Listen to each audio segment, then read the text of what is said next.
Yesterday courier private limited. Domestic international cargo உங்கள் இல்லம் தேடி வந்து கொரியர் புக்கிங் டெலிவரி செய்து தரப்படும். டாக்டர் ஸ்ரீவர்மா ஆயுள் தரும் ஆயுர்வேதா அறுவை சிகிச்சை இல்லா குணம் ஆயுள் கால நிவாரணம். அன்பார்ந்த தோழர்களே, என் உயிரின் உயிரான விடுதலை சிறுத்தைகளே, அனைவருக்கும் வணக்கம். சிதம்பரத்திலிருந்து முகநூல் நேரலை வாயிலாக உங்களை சந்திப்பதில் மகிழ்ச்சி அடைகிறேன். மதச்சார்பின்மை காப்போம் பேரணிக்கு இன்னும் 3 நாட்களே இடைவெளி உள்ளன. இந்த 3 நாட்களில் நாம் ஆற்ற வேண்டிய பணிகள் ஏராளம் உள்ளன. நேற்று நான் திருச்சிராப்பள்ளியில் நம்முடைய பேரணி தொடங்கும் இடம், முடியும் இடம் ஆகியவை குறித்து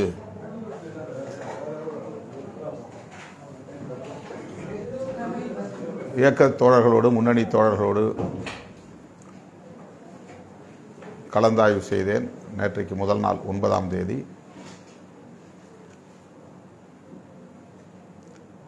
அது தொடர்பாக சில தகவல்களை உங்களோடு நான் பகிர்ந்து கொள்ள விரும்புகிறேன்.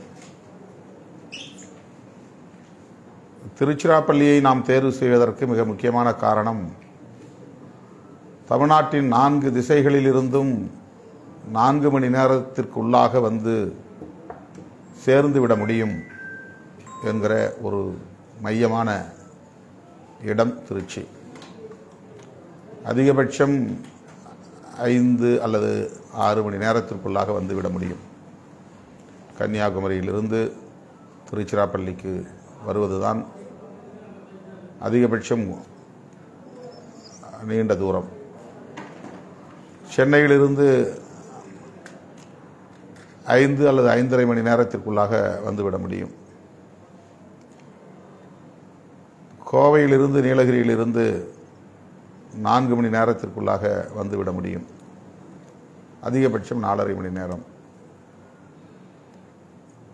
அதேபோல நாகப்பட்டினத்திலிருந்து, வேதாரண்யத்திலிருந்து 4 மணி நேரம் அல்லது 4.5 மணி நேரத்திற்குள்ளாக வந்துவிடும். சராசரியாக 5 மணி நேரத்திற்குள்ளாக வந்து சேர்ந்து விட முடியும் என்கிற ஒரு பொதுவான மையமான இடம் திருச்சிராப்பள்ளி.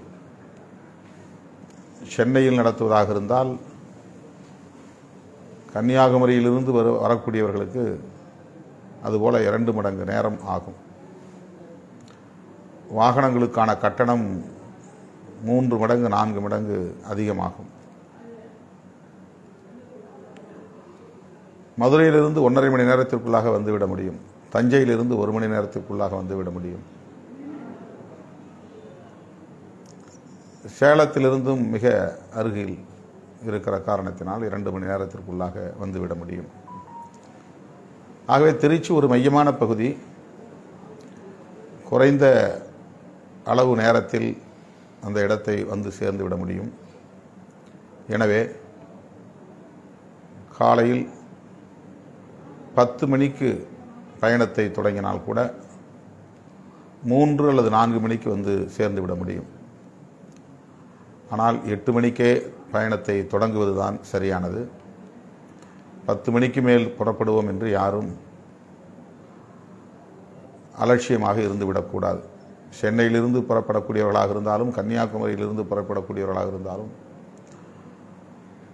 தஞ்சை டெல்டா மாவட்டங்களிலிருந்து, அதேபோல மேற்கு மாவட்டங்களிலிருந்து புறப்படக்கூடிய அனைவருமே, நீலகிரியிலிருந்து புறப்படுகிறவர்கள் 7 மணிக்கே புறப்பட வேண்டும். புறப்படுகிற நேரத்தை நீங்கள் இப்போதே முடிவு செய்ய வேண்டும். மனம் போன போக்கில் புறப்படக்கூடாது.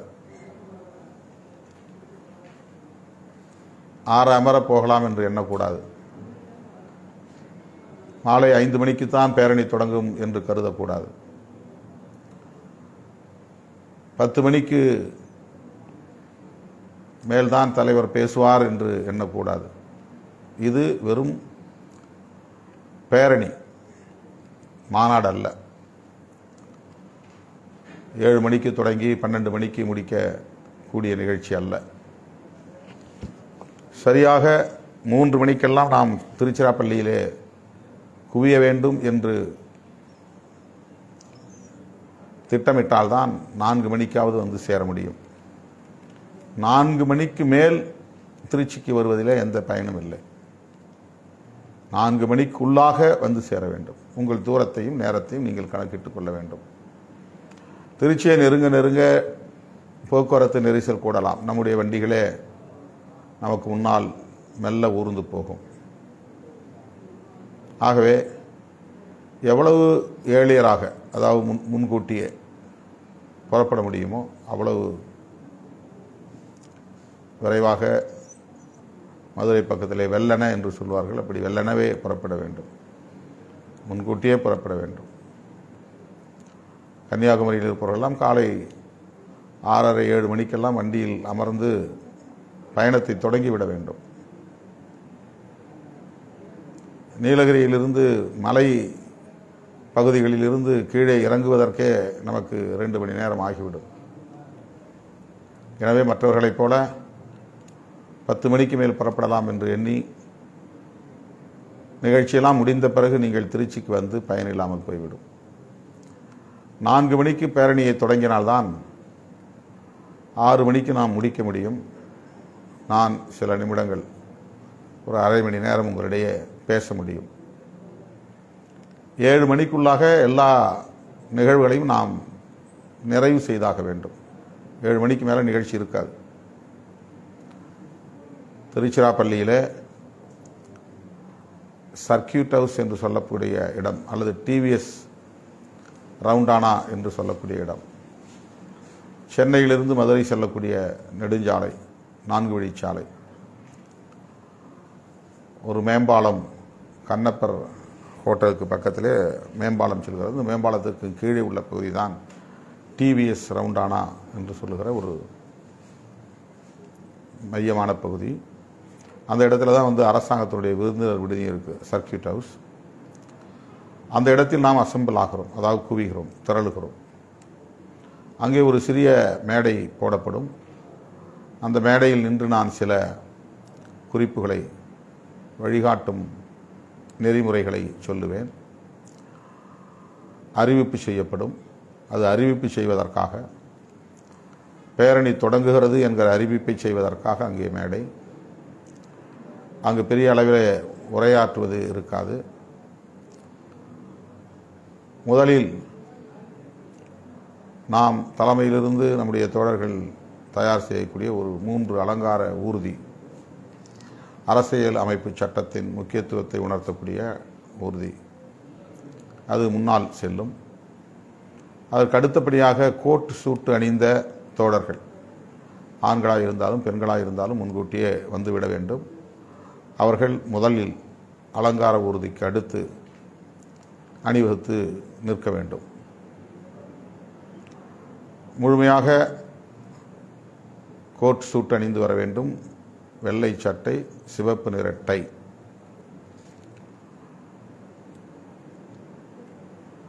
ஆடையிலும் ஒரு புதிய உத்தியை கையாளுகிற முயற்சி இது. புரட்சியாளர் அம்பேத்கர் அவர்கள் வறுமையிலும் கூட கோட் சூட் அணிவதை கைவிட்டதில்லை. எந்த இடத்திலும் உடைக்கு முக்கியத்துவம் தருவார். அது சாதாரண ஒரு நிகழ்வாக இருந்தாலும் சரி, அறிஞர் பெருமக்கள் கூடுகிற அவையாக இருந்தாலும் சரி, மிகச் சிறப்பாக ஆடை உடுத்தி செல்ல வேண்டும் என்பதில் கவனம் செலுத்துவதை நாம் பார்த்திருக்கிறோம். அவர் எளிய மக்களுக்கான தலைவர் என்றாலும் கூட ஆடம்பரமாக உடை உடுத்த வேண்டும் என்று அவர் விரும்பியதில்லை. ஆனால் அழகிய தோற்றத்தை கொடுக்கக்கூடிய வகையில் உடையை உடுத்த வேண்டும் என்பதில் அவருக்கு ஒரு நிலைப்பாடு இருந்தது, உறுதிப்பாடு இருந்தது. புரட்சியாளர் அம்பேத்கரின் வழியில் கொள்கை களமாடுகிற நாம் அதிலும் ஒரு உத்தியை, புதிய உத்தியை நாம் கையாள வேண்டும் என்கிற அடிப்படையில் தான் வாய்ப்புள்ள தோழர்கள் கோட் சூட் அணிந்து வர வேண்டும் என்று நான் வேண்டுகோள் விடுத்திருக்கிறேன். நானும் கோட் சூட் துணி புதிதாக எடுத்து தைத்திருக்கிறேன். நீல கோட், நீல வண்ணத்தில் பேண்ட், வெள்ளை சட்டை, சிவப்பு நிறத்தில் டை கட்டிக்கொண்டு வர வேண்டும்.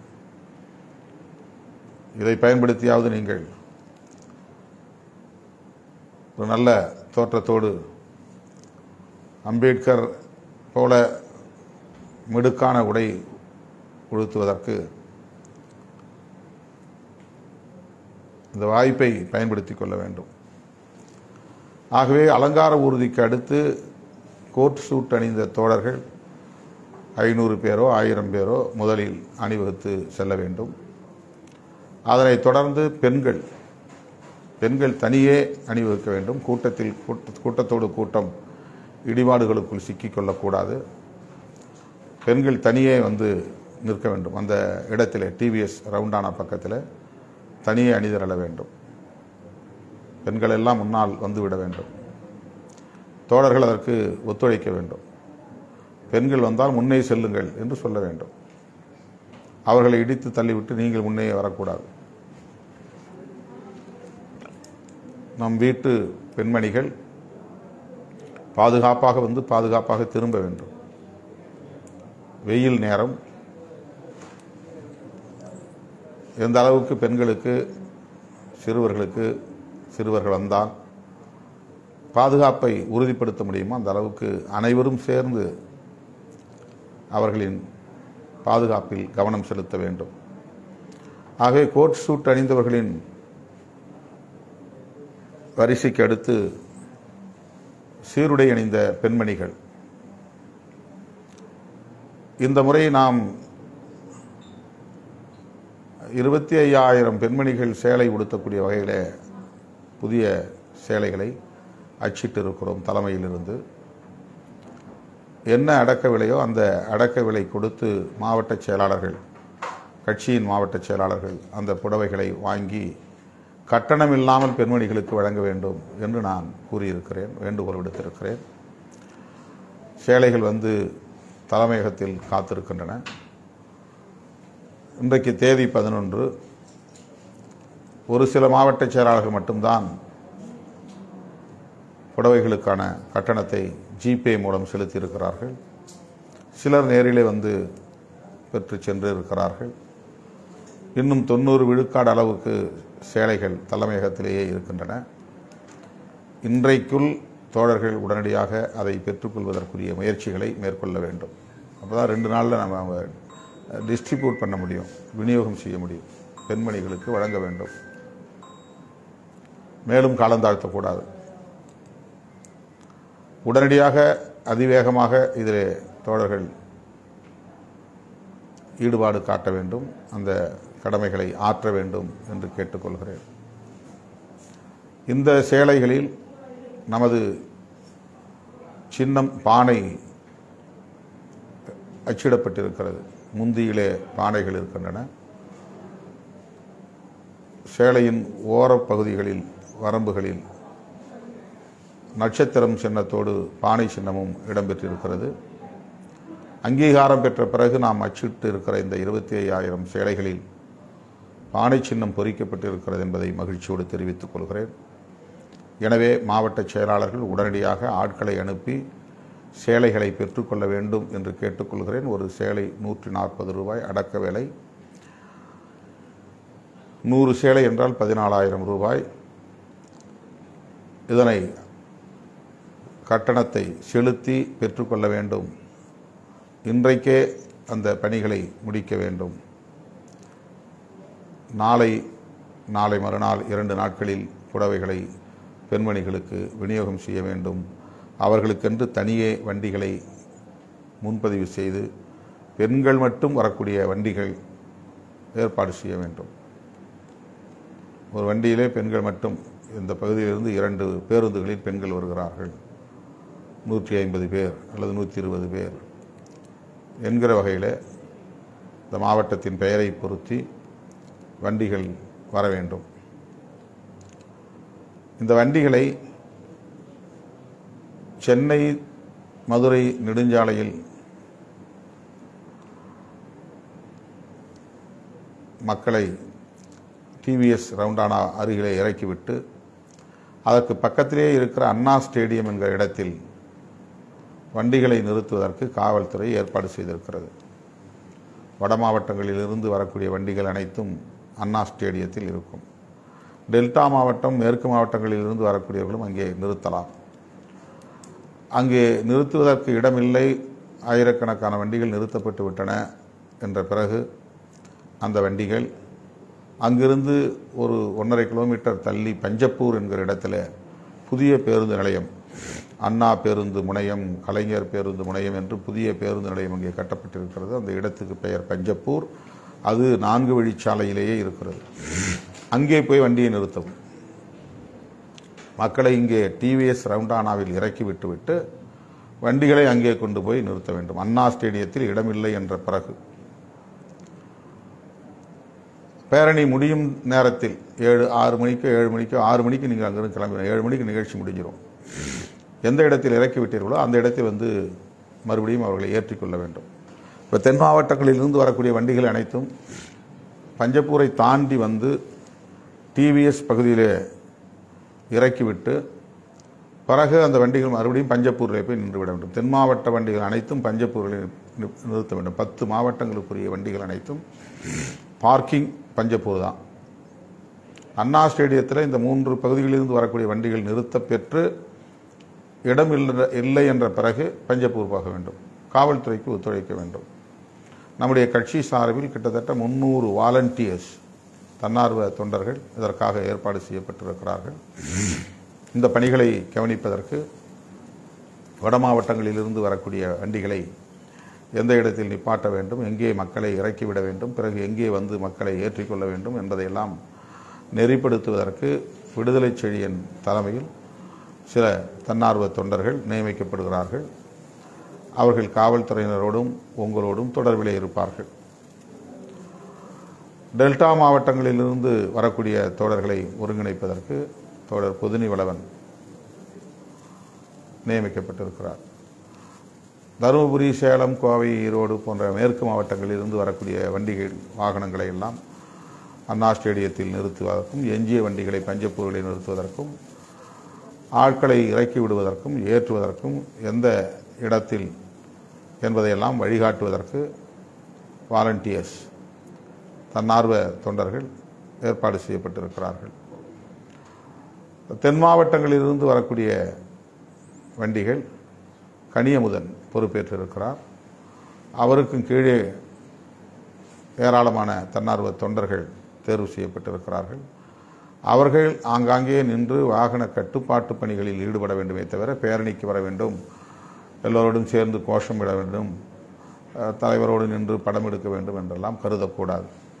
வாகன கட்டுப்பாட்டு பணிகளை கவனிக்கக்கூடிய தோழர்கள் மிக பொறுப்புணர்வோடு நடந்து கொள்ள வேண்டும்.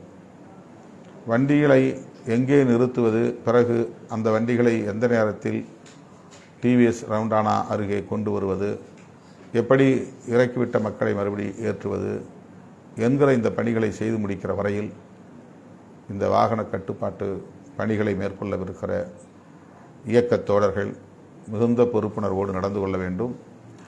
இன்னும் சொல்லப்போனால் 13ஆம் தேதி இரவே திருச்சிராப்பள்ளியில் போய் தங்கிவிட வேண்டும். வாகன கட்டுப்பாட்டு பணிகளை மேற்கொள்ளக்கூடிய தோழர்கள் சென்னை மாநகர காவல்துறையினரோடு கலந்துரையாடல் செய்து அவர்கள் சொல்லுகிறபடி ஆங்காங்கே நின்று போலீஸுக்கு ஒத்துழைப்பு நல்க வேண்டும். அண்ணா ஸ்டேடியம் பகுதிகளில் நிற்க வேண்டும், பஞ்சப்பூர் பகுதிகளில் நிற்க வேண்டும். இந்த 4 திசைகளிலிருந்து வரக்கூடியவர்களுக்கும் தனித்தனி வண்ணங்களில் சீருடைகள் அல்லது தொப்பிகள் வழங்கப்படும் என ஏற்பாடு செய்யப்பட்டிருக்கிறது. இது தொடர்பாக ஜூம் இணைப்பு கூட்டம் நடைபெற உள்ளது. இது தொடர்பாக ஜூம் இணைப்பு கூட்டம் வாகன கட்டுப்பாட்டு பணிகளை மேற்கொள்வதற்கென்று இந்த 4 பேர் உள்ளடங்கிய தலைமை செயலாளர்கள், இந்த பேரணி ஒருங்கிணைப்பு குழுவை சார்ந்தவர்கள் ஜூம் இணைப்பு கூட்டத்தில் இன்றைக்கு மாலை பங்கேற்க வேண்டும். அதேபோல ஒட்டுமொத்தமான ஒருங்கிணைப்பாளர்கள் மீண்டும் ஜூம் இணைப்பு கூட்டத்திலே, இணைய கூட்டத்திலே பங்கேற்க வேண்டும். இந்த நேரம் எது என்பது உங்களுக்கு அறிவிக்கப்படும்.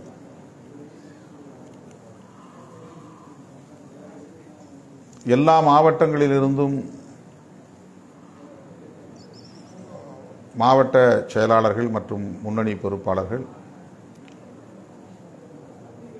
வண்டிகளை முன்பதிவு செய்வதிலே கூடுதல் கவனம் செலுத்த வேண்டும். பெரும்பாலும் அரசு பேருந்துகளில் வருவதற்கு முயற்சிக்க வேண்டும். அரசு பேருந்துகளுக்கு உரிய கட்டணத்தை செலுத்தினால் அவர்கள் அதற்கு தயாராக இருப்பார்கள். அந்தந்த பகுதிகளில் உள்ள பணிமனை பொது மேலாளர் அல்லது நிர்வாக மேலாளர், நிர்வாக இயக்குனர், எம்டி அவர்களை மாவட்ட செயலாளர்களோ மாநில பொறுப்பாளர்களோ சந்தித்து இத்தனை வண்டிகள் எங்களுக்கு தேவை என்று சொன்னால் எந்த அளவுக்கு அவர்களால் வண்டிகளை ஒதுக்க முடியுமோ ஒதுக்குவார்கள். அதற்குரிய கட்டணத்தை நாம் முன்கூட்டியே கட்டிவிட வேண்டும். எனவே வண்டிகளை ஏற்பாடு செய்வதே தோழர்கள் இந்த 2 நாட்களில் கூடுதல் கவனம் செலுத்த வேண்டும். மாவட்ட பொறுப்பாளர்களும் மாநில பொறுப்பாளர்களும் ஒருங்கிணைப்பாளர்களும் இதில் கூடுதலாக கவனம் செலுத்த வேண்டும் என்று கேட்டுக்கொள்கிறேன். பிளக்கார்ட்ஸ், கொடி அல்லது மஃப்ளர் இதிலும் தோழர்கள் உரிய ஏற்பாடுகளை செய்ய வேண்டும். சேவ் செக்யூலரிசம் என்று ஆங்கிலத்திலே பிளக்கார்ட்ஸ், அட்டை, மதச்சார்பின்மை காப்போம், மக்கள் ஒற்றுமை வளர்ப்போம் என்கிற முழக்கங்கள் அடங்கிய முழக்க அட்டைகள், பிளக்கார்ட்ஸ்னா முழக்க அட்டைகள். அரசமைப்பு சட்டத்தை பாதுகாப்போம், மதச்சார்பின்மையை பாதுகாப்போம். இந்த முழக்கங்கள் விண்ணதிர ஒலிக்கப்பெற வேண்டும். இந்திய அளவில் தாக்கத்தை ஏற்படுத்த வேண்டும். இதன் அடிப்படையில் தான் அரசியல் கட்சிகள் இயங்க வேண்டும் என்கிற உணர்வை ஊட்ட வேண்டும். மதச்சார்பின்மைக்கு ஆதரவாளர்கள், மதச்சார்பின்மைக்கு எதிரானவர்கள் என்கிற அடிப்படையில் அரசியல் அரங்கை இரு துருவங்களாக நாம் பிரிக்க வேண்டும். அதற்கு நம்முடைய பேரணி ஒரு தூண்டுகோலாக அமைய வேண்டும். எனவே பிளக்கார்ட்ஸ், முழக்க அட்டைகளை தோழர்கள் தயார் செய்ய வேண்டும். நீலச்சட்டை அணிந்து வர வேண்டும் என்கிற கோரிக்கையை ஏற்கனவே சொல்லியிருக்கிறேன். கோட் சூட்டு அணிய முடியாத அத்தனை பேரும் நீலச்சட்டை அணிந்து வர வேண்டும். நீல பேண்ட் தேவையில்லை. கருப்பு பேண்ட் அல்லது வேறு எந்த பேண்ட் என்றாலும் பிரச்சனை இல்லை. டார்க் கலர் பேண்ட், நீல வண்ணம். நீல வண்ணங்கிறது டார்க்காக இருக்கக்கூடாது. நம்முடைய நீல வண்ணம் வானத்தில் உள்ள நீல வண்ணம், ஸ்கை ப்ளூ. நீலச்சட்டை வாங்காதவர்கள் உடனடியாக நீலச்சட்டை வாங்க வேண்டும். ரெடிமேட் ஷர்ட்ஸ் கிடைக்கும், இல்லைன்னா துணி எடுத்து ஒரே நாளில் தைக்க முடியும். தோழர்கள் நீலச்சட்டை அணிந்து வர வேண்டும். எல்லாரும் கையிலையும் கட்டாயமாக மஃப்ளர் இருக்கும், கொடித்துண்டு இருக்கும், மஃப்ளர் போட்டு கொண்டு வர வேண்டும். சில மாவட்டங்களில் டிஷர்ட் அச்சிட்டு இருக்கிறார்கள். எல்லா மாவட்டங்களிலும் செய்திருக்கிறார்களா என்று உறுதிப்படுத்தப்படவில்லை. சில மாவட்டங்களிலிருந்து அந்த தகவல்கள் வந்திருக்கின்றன. இந்த டிஷர்ட் அணிந்து வந்தால் இன்னும் சிறப்பாக இருக்கும். நீல சட்டையை விட நீல டிஷர்ட். எங்கு திரும்பினாலும் நீளமயமாக இருக்க வேண்டும். ஒரே சாலை தான். டிவிஎஸ் ரவுண்டானா, அடுத்து காந்தி சிலை, அதற்கடுத்து பெரும்பிடுகு முத்தரையர் சிலை, அதற்கடுத்து கார்ப்பரேஷன் பள்ளியில் போய் முடிந்துவிடும். எம்ஜிஆர் சிலைக்கு முன்னாலேயே அந்த ஒரே சாலையில், பிரதானமான சாலையில் கிட்டத்தட்ட 2.5 அல்லது 3 கிலோமீட்டர் தூரம் ஒரே சாலை. 1.5 மணி நேரத்திற்குள் பேரணி முடிந்துவிடும். நாம் 4:30 மணிக்கு 4 மணி என்று போட்டிருக்கிறோம். 4:30 மணிக்கு தொடங்கினால் கூட 6 மணிக்கு முடிந்துவிடும். பிறகு நான் அங்கே போடப்பட்டிருக்கிற மேடையில் நின்று உரையாற்ற இருக்கிறேன். அந்த உரை நிறைவு பெற்றதும் பேரணி கலையும். அதே சாலையில் திரும்பச் சென்று அந்த டிவிஎஸ் ரவுண்டானாவிடமே போய் நின்றால் அத்தனை வண்டிகளும் பஞ்சப்பூரிலிருந்தும் அண்ணா ஸ்டேடியத்திலிருந்தும் அந்த இடத்திற்கு வந்து உங்களை ஏற்றிக்கொண்டு சென்னை மார்க்கத்தில் போகிறவர்கள், கோவை மார்க்கம் போகிறவர்கள், டெல்டா தஞ்சை திருவாரூர் பக்கம் போகிறவர்கள் அனைவரும் அந்த பகுதியாக போய்விட முடியும். தென் மாவட்டங்களிலிருந்து வந்தவர்கள் மறுபடியும் டிவிஎஸ் ரவுண்டானில் வந்து மக்களை ஏற்றிக்கொண்டு பஞ்சப்பூர் வழியாக மதுரைக்கு சென்றுவிட முடியும். எனவே இதை உங்கள் மனதிலே இருத்தி கொள்ள வேண்டும். கட்டுப்பாடு மிக அவசியம். குடிநீர் கைகளில் இருக்க வேண்டும். ஆங்காங்கே குடிநீருக்கு ஏற்பாடு செய்கிறோம். 3-4 இடங்களில் குடிநீர் லாரி நிறுத்தப்படும். திருச்சி மாநகராட்சியில் அந்த கோரிக்கையை வைத்திருக்கிறோம். மாநகராட்சி சார்பிலே குடிநீருக்கான வண்டிகள் ஏற்பாடு செய்யப்படும். பெண்களுக்கு 3-4 இடங்களில் மொபைல் டாய்லெட், ரொம்ப அவசரம் என்று கருதக்கூடியவர்களுக்கு நம்முடைய வண்டி மொபைல் டாய்லெட் நிற்கும். 2 புறத்திலையும் நிற்கும்.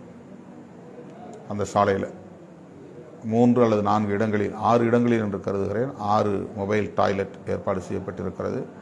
அதேபோல் மருத்துவ குழுவின் சார்பில் ஆம்புலன்ஸ் 3 ஆம்புலன்ஸ் என்று கருதுகிறேன். 3 இடங்களிலோ 4 இடங்களிலோ ambulance with medicines, first aid, முதலுதவி செய்யக்கூடிய வகையில் மருந்துகளோடு மருத்துவ குழு, மருத்துவர் சேகர், மருத்துவர் ஜான் பூபதி உள்ளிட்ட தோழர்கள் அந்த பணியை மேற்கொள்கிறார்கள். மருத்துவர் ஆனந்த் ஆகியோர் நமக்கு உதவ முன்வந்திருக்கிறார்கள். இதெல்லாம் நமக்கு அவைலபிள், அதாவது இந்த வசதிகள் ஏற்பாடு செய்யப்பட்டிருக்கின்றன என்பதை நீங்கள் மனதிலே வைத்துக் கொள்ள வேண்டும். நம்முடைய மருத்துவ குழு எண்கள் உங்களுக்கு வழங்கப்படும். ஒரு இடத்துல உடனே உங்களுக்கு மருத்துவ உதவி தேவைப்படுகிறது என்றால் அந்த மருத்துவர் குழுவுக்கு நீங்கள் தொடர்பு கொள்ளலாம். குடிநீர் ஏற்பாடு செய்யப்பட்டிருக்கிறது. டாய்லெட் வசதி ஏற்பாடு செய்யப்பட்டிருக்கிறது. இதற்கென அமைக்கப்பட்டிருக்கிற குழுக்கள் ஏற்கனவே என்னுடைய முகநூலில் அறிவிக்கப்பட்டிருக்கின்றன. அவர்களை தொடர்பு கொள்வதற்கான எண்களும் அதில் இடம்பெற்றுள்ளன. ஆகவே தோழர்கள், மாவட்ட பொறுப்பாளர்கள், குறிப்பாக மாவட்ட செயலாளர்கள் இது தொடர்பான விழிப்புணர்வை பெற வேண்டும். உங்களுக்கு குடிநீர் வேண்டுமா, அதை தொடர்பு கொள்ள திருச்சி மாநகர் மன்ற உறுப்பினர் பிரபாகரன், அவர் அந்த மாநகராட்சியில் உறுப்பினராக இருக்கார். அங்கே திருச்சி மாவட்டத்தில் மாவட்ட பொறுப்பாளர்களாக இருக்காங்க. அந்த குழு உங்களுக்கு உதவி செய்யும். பேரணி ஒருங்கிணைப்பு குழு அங்கே திருச்சிராப்பள்ளியிலேயே நாளையிலிருந்து தங்குகிறார்கள். இன்றைக்கு இரவே போகிறார்கள். 12, 13, 14 3 நாட்கள் பேரணி ஒருங்கிணைப்பு குழு பாவரசு, பன்னியரசு, பாலசிங்கம் ஆகிய தோழர்கள் உள்ளடங்கிய 13 பேர் கொண்ட குழு அவர்கள் திருச்சிராப்பள்ளியிலேயே தங்குகிறார்கள். எனவே அவர்களையும் நீங்கள் தொடர்பு கொள்ளலாம். தேர்தல் பணிகள் தொடங்கி சூடுபிடிக்க ஆரம்பித்து விட்டன. பெரிய கட்சிகள் அதற்கு தயாராகி கொண்டிருக்கிறார்கள்.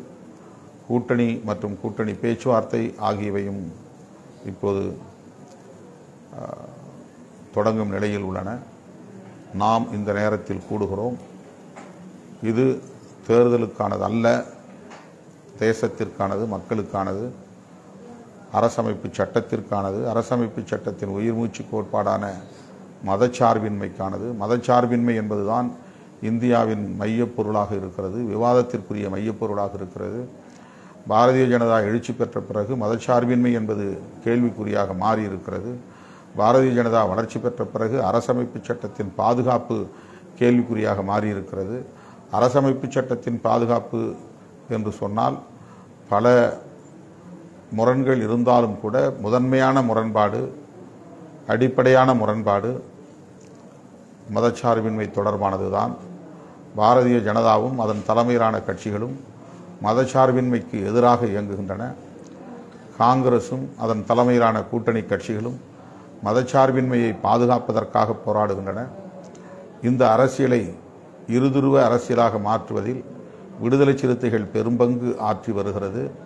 புரட்சியாளர் அம்பேத்கர் அவர்கள் உருவாக்கிய அரசமைப்பு சட்டத்தின் முதன்மையான கோட்பாடுகளில் மிகவும் முதன்மையானது மதச்சார்பின்மை.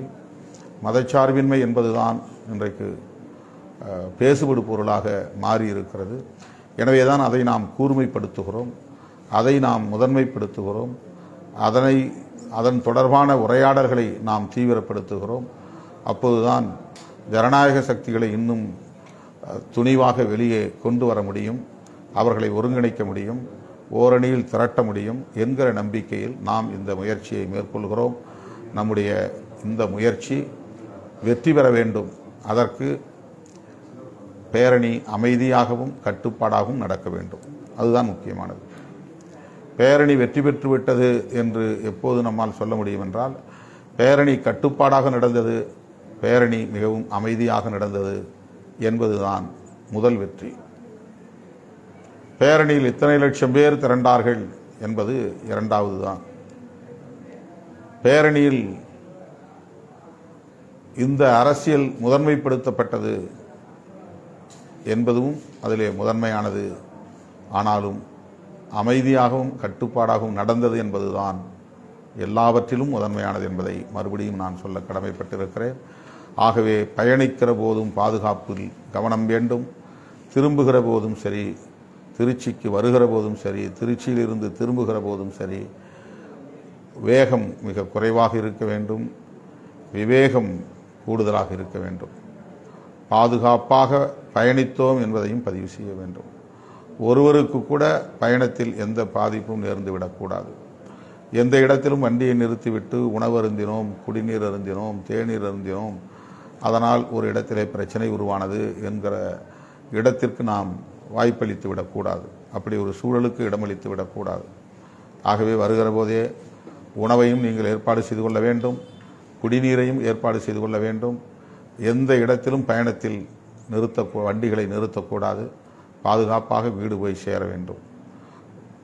அதுதான் உங்களுக்கு நான் விடுக்கிற வேண்டுகோள். மீண்டும் நான் நேரலையில் நாளை உங்களை சந்திப்பேன். இப்போதைக்கு இந்த அளவிலே என்னுடைய கருத்துக்களை பகிர்ந்து கொண்டதில் மகிழ்ச்சி அடைகிறேன். சந்திப்போம். திருச்சியில் திரளுவோம், திருப்புமுனை உருவாக்குவோம். நன்றி. Yesterday courier private limited. Domestic international cargo உங்கள் இல்லம் தேடி வந்து கொரியர் புக்கிங் டெலிவரி செய்து தரப்படும். டாக்டர் ஸ்ரீவர்மா ஆயுள் தரும் ஆயுர்வேதா அறுவை சிகிச்சை இல்லா குணம், ஆயுள் கால நிவாரணம். என்றும் உங்களுடன் மை இந்தியா. முக்கிய செய்திகளை உடனுக்குடன் தெரிந்து கொள்ள சப்ஸ்கிரைப் பண்ணுங்க, பெல் பட்டனை பிரஸ் பண்ணுங்க. என்றும் உங்களுடன் மை இந்தியா.